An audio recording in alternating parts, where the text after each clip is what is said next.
ओम नमो भगवते वासुदेवाय नमः। श्री कृष्ण गोविंद हरे मुरारी, हे नाथ नारायण वासुदेवा। ओम गोविंदाय नमः। आप सब भी कमेंट में भगवान विष्णु का प्यारा सा नाम अवश्य लिखिएगा। आइए आज के वीडियो में हम देखेंगे पुत्रदा एकादशी का व्रत किस दिन रखा जाएगा, पूजा का शुभ मुहूर्त कब से कब तक है, कौन कौन से शुभ योग बन रहे हैं। इस बार सावन मास के पुत्रदा एकादशी का व्रत 5 अगस्त दिन मंगलवार को रखा जाएगा। 5 अगस्त दिन मंगलवार को मंगला गौरी का व्रत भी पड़ रहा है। सावन मास में जितने मंगलवार आते हैं उसमें मंगला गौरी का व्रत रखा जाता है।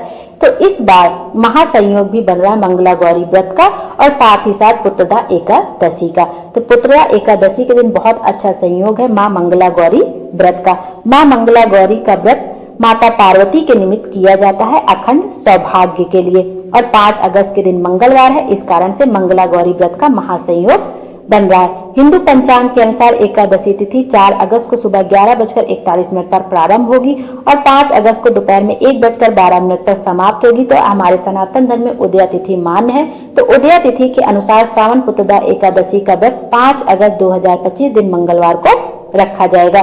इस बार सावन पुत्रदा एकादशी पर रवि योग और भद्रावास योग का भी संयोग बन रहा है।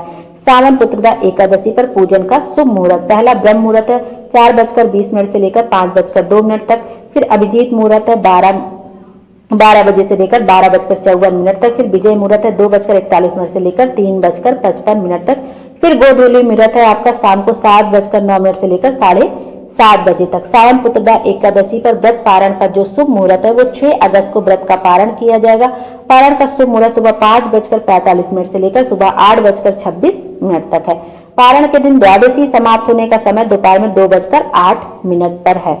तो पुत्रदा एकादशी का महत्व इसलिए बहुत ज्यादा होता है कि यह व्रत विशेष रूप से उन दंपतियों के लिए अत्यंत फलदायी माना जाता है जो संतान प्राप्ति की कामना करते हैं। और जब आप भगवान विष्णु का पूजन करें तो आपको इस मंत्र का जाप भी अवश्य करना चाहिए। कृष्णाय वासुदेवाय हरिये परमात्मने प्रणतः क्लेशनाशाय गोविंदाय नमो नमः। आप 5, 11, 21 बार भी इस नाम का जाप करते हैं तो आपकी जो भी मनोकामना होती है, जो दुख दर्द होता है, कष्ट होता है, वो जरूर से जरूर दूर हो जाता है।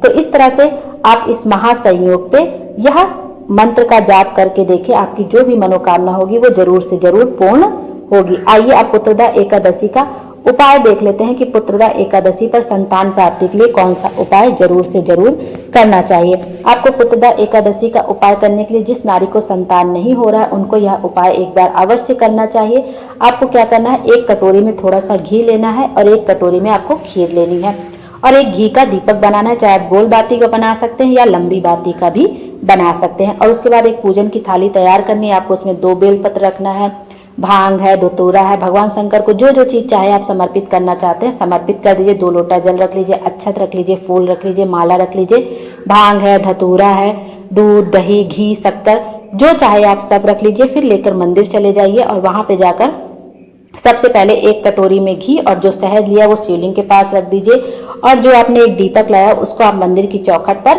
प्रज्वलित कर दीजिए। उसके बाद आप भगवान शंकर की विधि विधान से पूजन करिए, बेलपत्र समर्पित कीजिए। जो 2 बेलपत्र आपने समर्पित की है वो बेलपत्र उठा लीजिए। श्री शिवाय नमस्तुभ्यम बोलते हैं, नमः शिवाय बोलते हैं, ओम नमः शिवाय बोलते हुए आप उस बेलपत्र को उठा लीजिए।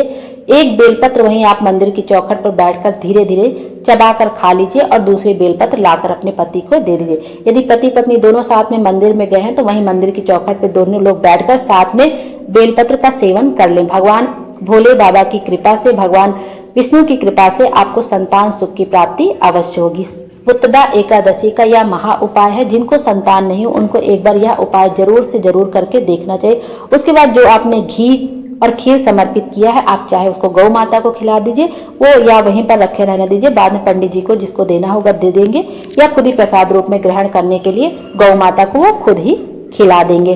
और एकादशी के दिन जब भी मंदिर जाएं, शिवालय जाएं तो 3 बार जब आप शिवलिंग पर जल समर्पित करें 3 बार स्वधा स्वधा स्वधा शब्द का उच्चारण जरूर करें और 108 मूंग के दाने अपने घर से लेके जाएं, क्योंकि एकादशी का दिन है तो चावल नहीं समर्पित कर सकते हैं। तो आप क्या करें कि मूंग के दाने लेकर जाएं और अपनी मनोकामना कहते हुए अपनी हथेली में 108 मूंग के दाने रख के शिवलिंग पर समर्पित कर दें, क्योंकि अब अगले साल ही सावन माह की पुत्रदा एकादशी मिलेगी। तो अपनी मनोकामना कहते हुए 108 दाने शिवलिंग पर समर्पित कर दें। आपकी जो भी मनोकामना होगी वो जरूर से जरूर पूर्ण होगी। भोले बाबा हम सब की मनोकामना पूर्ण करें और हमारे जीवन को खुशियों से भर दें। Thank you.